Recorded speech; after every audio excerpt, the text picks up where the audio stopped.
Esa exposición tiene el propósito de que el discernimiento de la membresía sea más agudo para que puedan discernir y pues proponer a aquellos varones que consideren que están calificados para este ministerio. Bueno, vamos a estar viendo esa enseñanza en 2 puntos. Primero, el origen del oficio. Segundo, una necesidad local.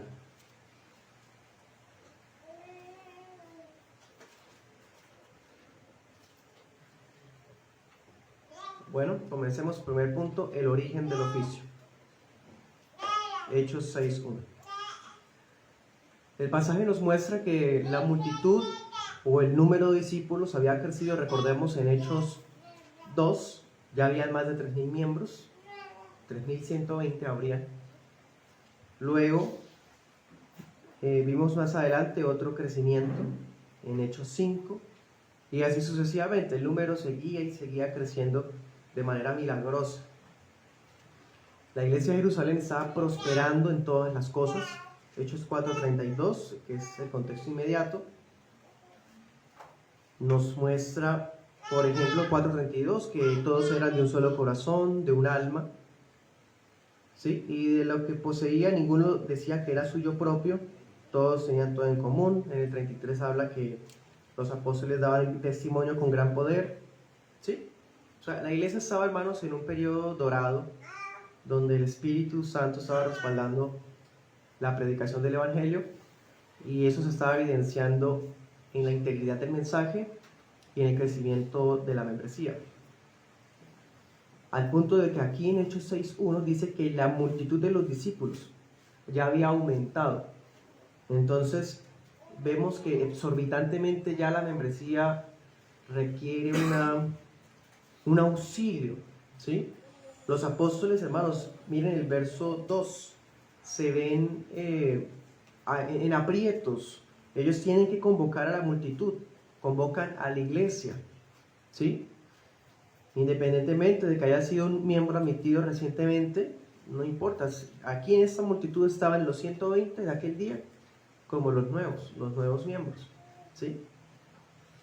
Los convocan porque ellos tenían a su cargo demasiadas labores. Pensemos, ¿cuáles son las labores que ellos están hablando acá? La predicación de la palabra, la oración, ¿cierto? Pero el estudio de la palabra, el gobierno eclesial, en cierta manera ellos estaban tomando la iniciativa en varias decisiones, porque estaba prácticamente todo a cargo de ellos. La consejería de creyentes, el discipulado de nuevos conversos, oraciones privadas, oraciones congregacionales, administración de ordenanzas, administración de los recursos, cuidado de los necesitados, de los menesterosos, de los enfermos. Hermano, le estaba pasando a los 12 lo que le estaba pasando a Moisés en Éxodo 18, ¿se acuerdan? Ya no daban abasto. Y sí, son 12, Moisés era uno solo, pero ni aún así era demasiado. Y por si fuera poco, hay hermanos o hay israelitas que del exterior estaban volviendo a la tierra natal, ¿sí? Porque habían escuchado acerca del Evangelio. Esos son los griegos, judíos de la diáspora, judíos que habían sido esparcidos y se habían culturizado en las regiones helenísticas, en las regiones griegas, pero que al escuchar que el Mesías ya había llegado, ellos regresan a instalarse en Jerusalén. Así que ya no solamente crece el número por la cantidad de israelitas judíos nativos que estaban convertidos, sino de la cantidad de judíos que vienen de afuera para instalarse en la misma ciudad. Entonces definitivamente, hermanos, ya no daban abasto. Y miren que todo esto ocasiona o se convierte en un detonante. En el verso 1 nos dice que empezó a haber murmuración. Y a propósito del ejemplo de Éxodo, cuando Moisés recibió el consejo de Jetro, ¿no? Jetro le dice: va a llegar un punto en el que tú no vas a poder, tú te vas a cansar, ellos se van a cansar. Ya estaba pasando eso en Jerusalén, hermanos. Lo típico de Israel, las murmuraciones. Imagínense, en la iglesia madre, si es que se pudiese hablar así, en la iglesia principal de todas, donde estaban los 12 pastores, que eran los 12 apóstoles, Había murmuración. Impresionante. Muchos israelitas que habían venido del exterior, a los que se llaman griegos o prosélitos, o sea que habían algunos extranjeros que se habían convertido en judíos. ¿Qué fue lo que murmuraron? Dice ya en el 1, que las viudas de ellos, o sea, las viudas que habían venido con los que llegaban del exterior, estaban siendo discriminadas o desatendidas en la distribución de las mesas. Era, hermano, mire lo que implica. Hoy dirían xenofobia, hasta racismo dirían hoy día. Estaban acusando a los apóstoles de que servían a todos, pero cuando era una viuda griega entonces pasaban de largo. ¿Se dan cuenta? Estaban implicando que los apóstoles estaban teniendo trato preferencial con las hebreas. Miren la murmuración cómo actúa. Inconformidad, desacuerdo, calumnia, chisme, y empieza, hermano, a generarse un cáncer en la misma iglesia, la iglesia de Jerusalén. Y dejaban de último a las viudas griegas, o sea, como también si dijeran, están diciendo que nosotros somos inferiores a ellos. Los judíos propios, de pura cepa, versus los judíos que habían venido de afuera, no, esos son de segunda categoría. Imagínense, hermano, mire qué tan desafortunado es cuando la inmadurez lleva a algunos creyentes a traer inconformidad y división a la iglesia en vez de proponer soluciones. Entonces el Espíritu Santo guía a los apóstoles hacia una solución, hermanos, integral. Una solución que les ayudaba a ellos a no descuidar la exposición de la palabra por servir a las mesas. Y también para que los menesterosos recibieran atención en igualdad de condiciones. Así que vemos, hermanos, que, anticipándome, la ordenación de diáconos previene el desorden y previene el descuido en la administración de asuntos materiales en la iglesia. El diaconado evita la murmuración por inconformidades de preferencias o acepción de personas.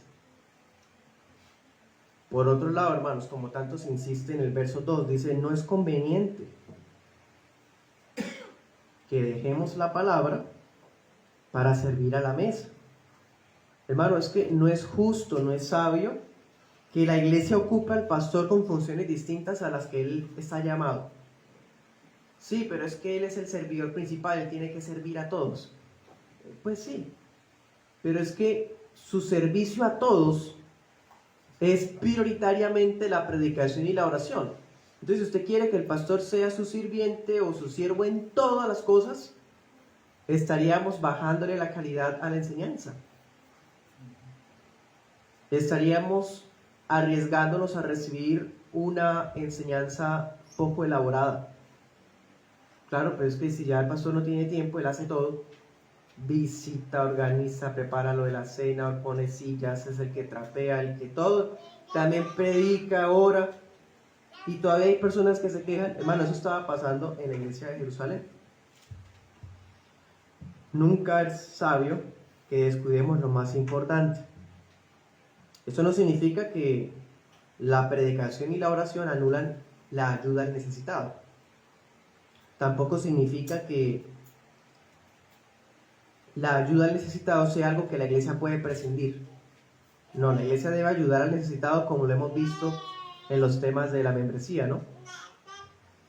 Lo que pasa es que el pan espiritual es más prioritario que el físico. Y si ellos seguían sirviendo a las mesas, se malograría la calidad de la enseñanza, ¿sí?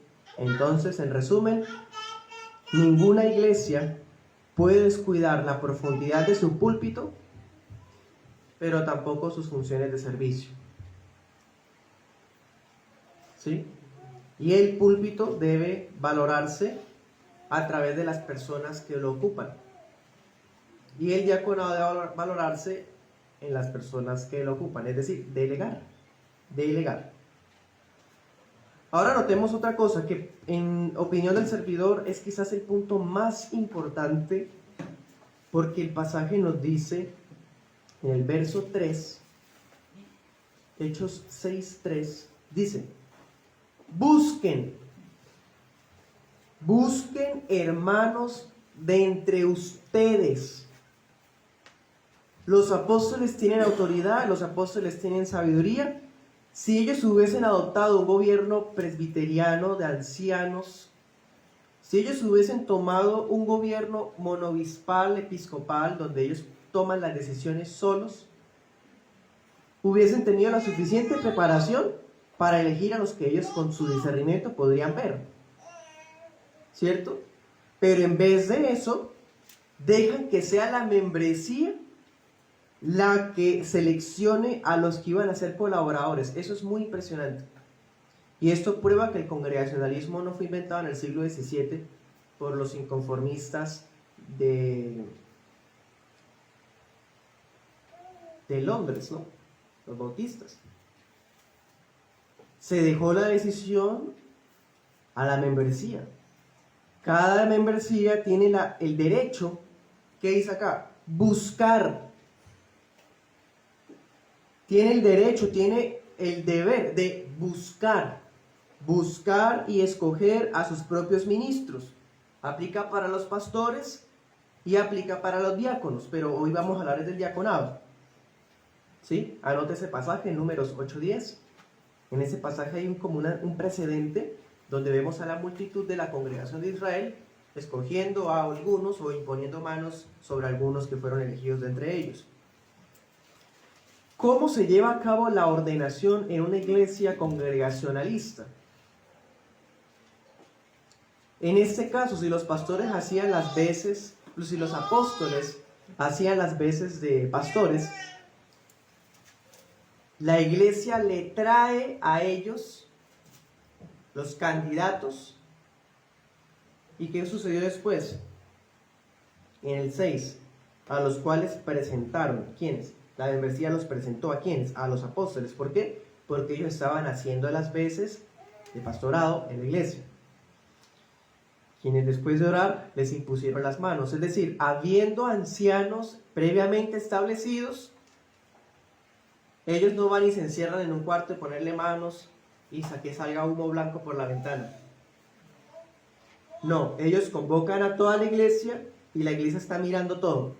Y los pastores colocaban sus manos. Vamos a imaginar que la iglesia también lo hizo desde allá, orando, quién sabe, y se ora por ellos para hacer una ordenación pública y solemne de estos ministros.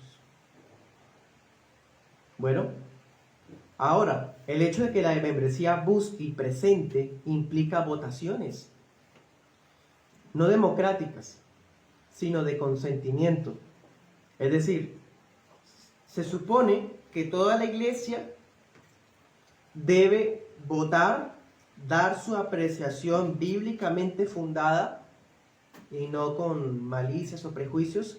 Miren cuáles son los requisitos, verso 3. Le dicen ellos, hermanos, busquen ¿a quiénes? A hombres. ¿Y cuáles son las características? Mírenlo. De buen testimonio, llenos del Espíritu y de sabiduría. ¿Sí? La iglesia, el Señor le dará la gracia y la sabiduría para identificar eso. Y lo que la iglesia decide es Cristo decidiendo. Cuando la iglesia toma una decisión de admisión, es Cristo el que dijo que sí. Cuando la iglesia toma una decisión de inadmisión, es Cristo el que dijo que no.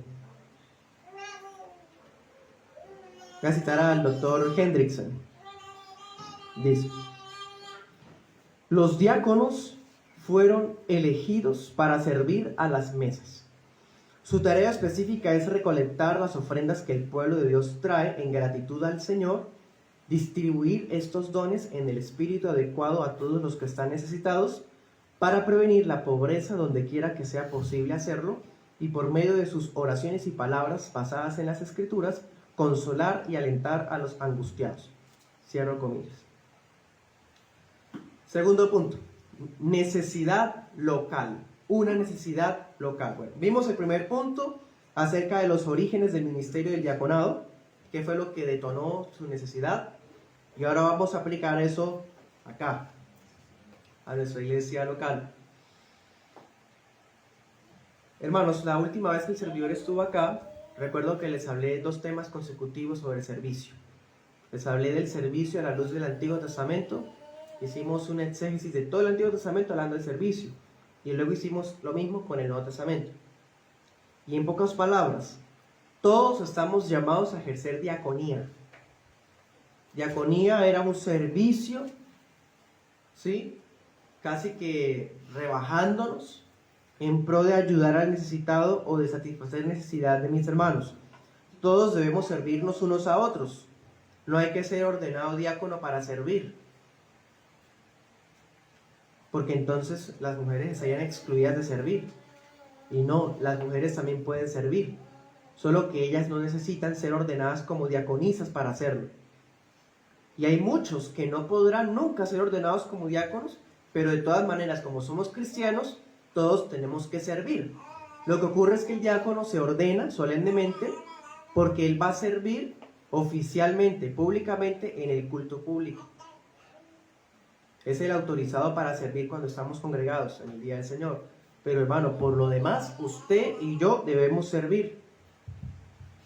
Así como no se necesita tener el título de pastor para predicar. Ay, o sea que si las pastoras no existen, entonces las mujeres no pueden predicar. ¿Por qué? ¿Acaso hay que ser pastor para predicar? Todos estamos llamados a predicar, hasta los niños deben hablar la palabra con sus amiguitos. Todos, sin ser pastores. Bueno, lo mismo ocurre con el diaconado. Todos debemos servir sin ser diáconos. De todas formas, siguiendo la línea de pensamiento, vemos que en Filipenses 1:1 existen solamente 2 oficiales en una iglesia bíblica. Filipenses 1:1.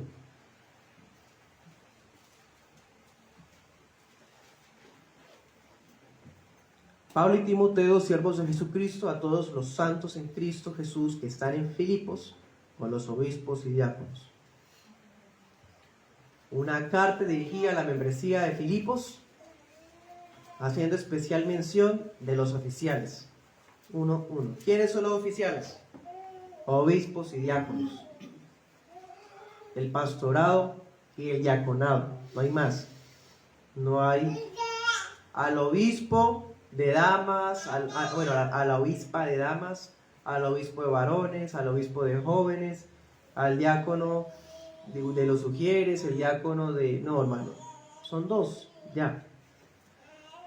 Lo que pasa es que para temas administrativos y de organización, la iglesia podría constituir ministerios, pero eso sería como necesidades locales. Pensemos que fuera una iglesia grande que quiere crear una escuela infantil, ¿sí? Entonces la iglesia podría crear una escuela infantil, ¿sí? Pero no porque sea eso bíblico, sino que cada iglesia local, en virtud de su autonomía, puede crear esos servicios. Un ministerio, por ejemplo, si algún día ustedes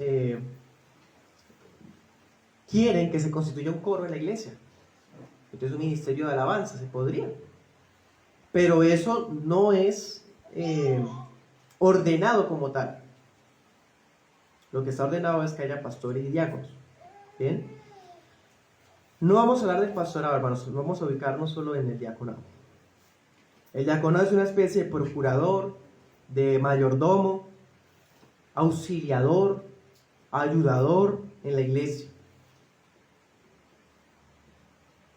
Comenta Dever, un pastor de Estados Unidos: si la iglesia aspira a ser saludable, necesita aprender a distinguir entre el rol del anciano y el rol del diácono.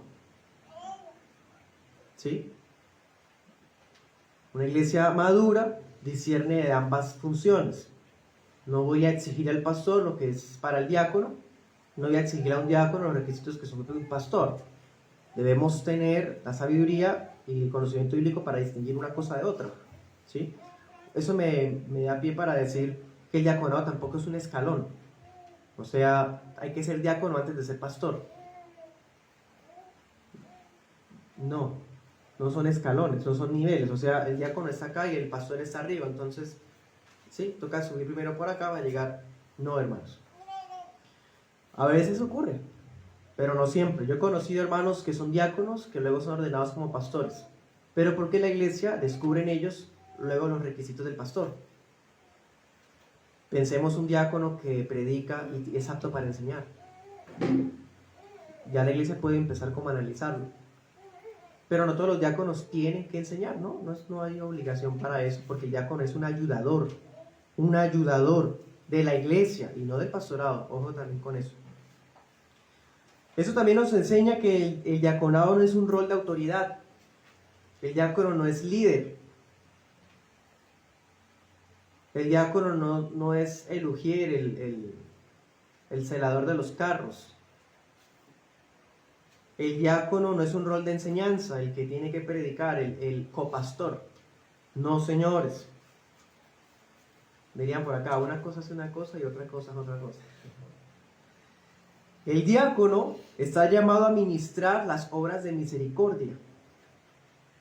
En el día del Señor debemos hacer obras de instrucción, como el culto público, obras de necesidad, aquellas cosas que necesariamente tenemos que elaborar en el día, porque son parte de la vida misma, de la subsistencia. Y también las obras de misericordia, visitar enfermos, hacer una colecta, un mercadito para un hermano en necesidad. Pero eso, precisamente eso, va encabezado por los diáconos. Por eso es que el tema, por ejemplo, la tesorería, las inversiones de la iglesia, las recolectas de ofrendas para alguien en necesidad o de un mercado para alguien en necesidad, todo eso debe ser encabezado por un diácono. Ese es el ideal. El ideal es que el diácono es el que supla las necesidades físicas, de apoyo, de organización, de logística. El diácono está ahí dirigente, presto, ¿qué hay por hacer? En pro de que el servicio sea excelente. Y todo el servicio del diaconado, como él no es una posición de autoridad, o sea, no está por encima de los demás, nadie le puede decir nada, no. Tanto el diácono como el pastor están bajo la supervisión de la membresía y del pastorado. Algunos piensan que el diácono es el auxiliar del pastor. No, es el auxiliar de la iglesia. Y el pastor y la iglesia lo supervisan. ¿Supervisan qué? Ahorita en el culto vamos a hablar de eso. De que tenga los requisitos y que los continúe teniendo. Bueno, comenta otro pastor, de apellido Hall, lo siguiente: el diaconado se trata de un mecanismo dado por Dios para que la iglesia brinde misericordia a los más necesitados de manera práctica. Cierro comillas. Así que el diácono requiere responsabilidad, requiere fidelidad, requiere compasión. El diácono es alguien que siente dolor por la necesidad que hay alrededor. Se identifica con los necesitados, con sus necesidades. Y no es de esos que dicen, ay, pobrecito, qué lástima. No, son de esos que extienden la mano, se empeñan prontamente en satisfacer la necesidad. Él no es alguien que se duele. O sea, él se duele de corazón y actúa porque se dolió de corazón para suplir con empatía, con generosidad. Cito un autor que se llama Brakel. Los diáconos deben ser de una disposición amistosa. Una palabra amable y un semblante amistoso son muy refrescantes para los pobres, que debido a su pobreza están abatidos. Cierro comillas. Claro, es una persona amable. Está dulcemente sirviendo a los demás. Su ayuda es como si Dios hubiera enviado ayuda a través de la iglesia, lo cual es así. Ahora, no significa que los diáconos no puedan predicar. Vuelvo, insisto. Tenemos casos bíblicos en Hechos 6, Hechos 7, Hechos 8. De hecho, vemos a diáconos ejerciendo bautismos. Los diáconos pueden predicar. Vemos a Esteban hablando al Sanedrín, ¿sí? Vemos a Felipe discipulando al eunuco y bautizándolo. Esos eran los diáconos. Esteban y Felipe eran los diáconos de la iglesia de Jerusalén. Los diáconos pueden predicar, pero no están llamados a eso.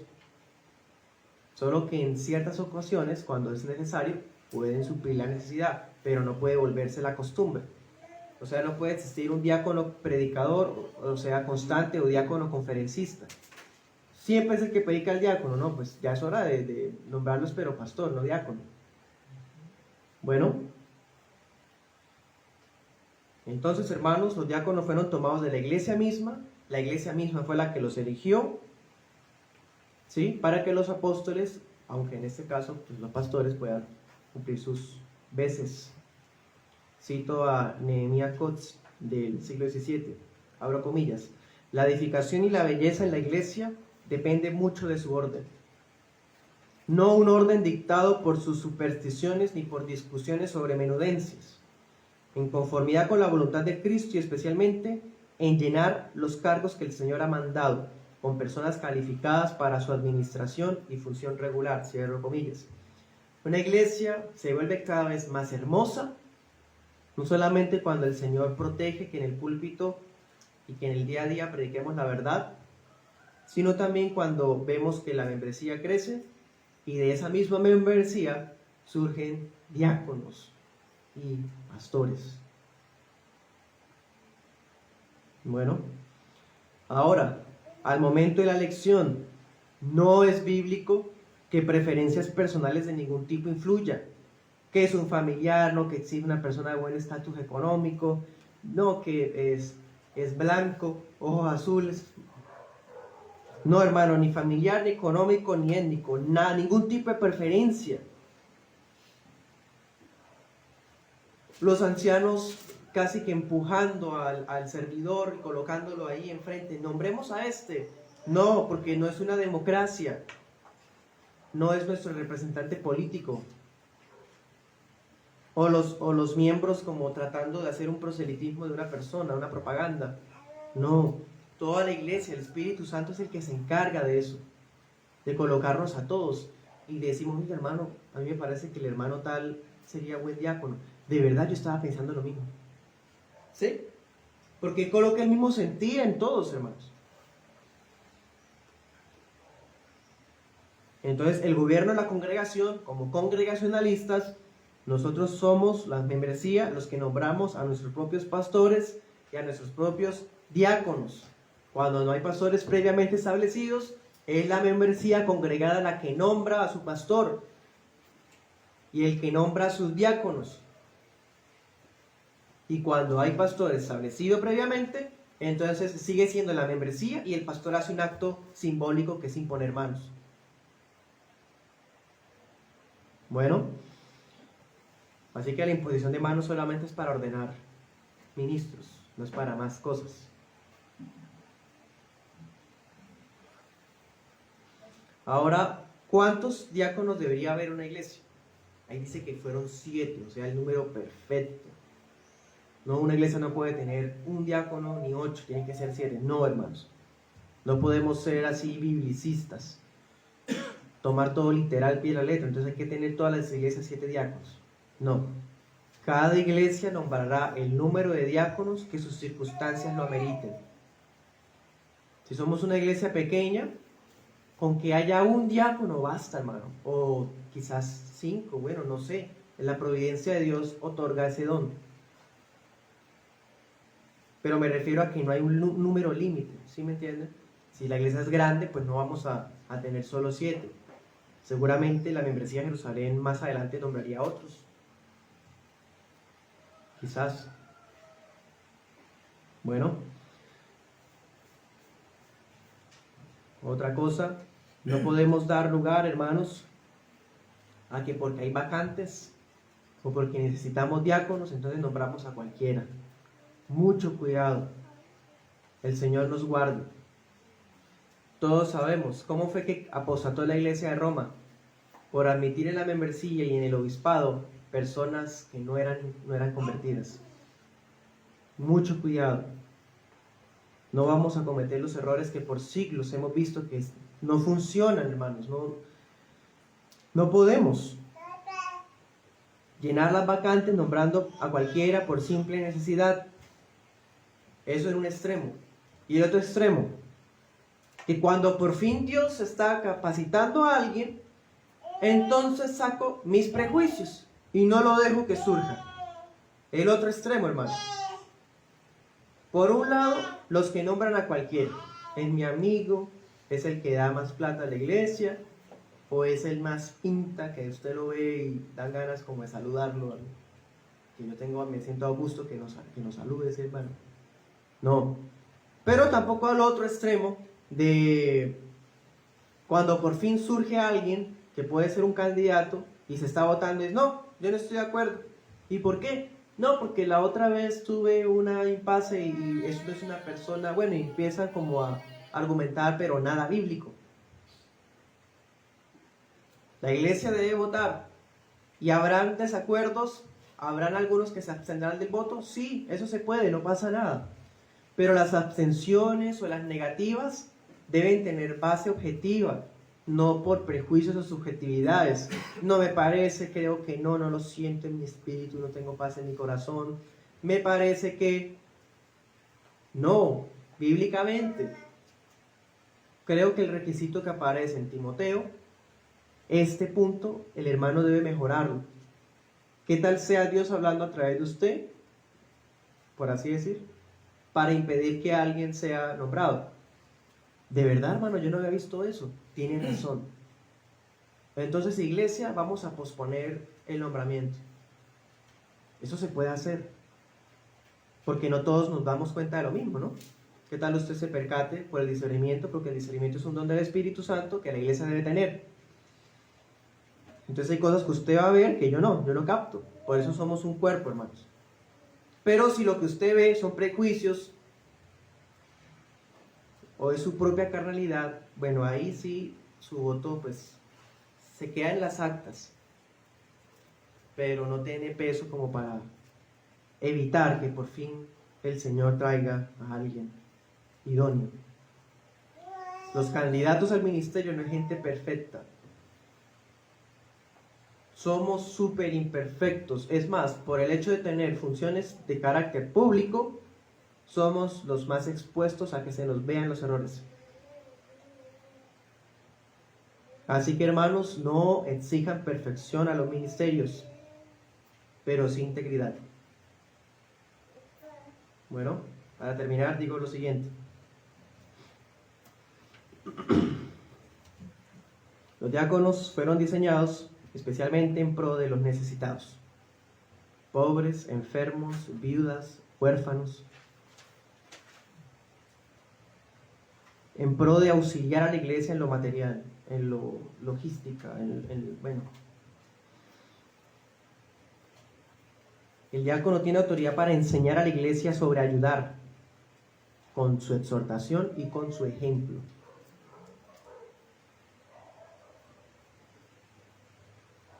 Y por último, en el verso 7 de Hechos 6, termina diciendo, y crecía la palabra del Señor y el número de los discípulos se multiplicaba.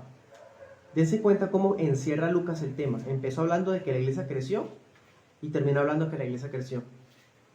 Es una forma como de decir, la presencia de diáconos bíblicos en una iglesia local es señal de crecimiento en la iglesia. Es señal de que la membresía está siendo eficaz en la extensión del evangelio.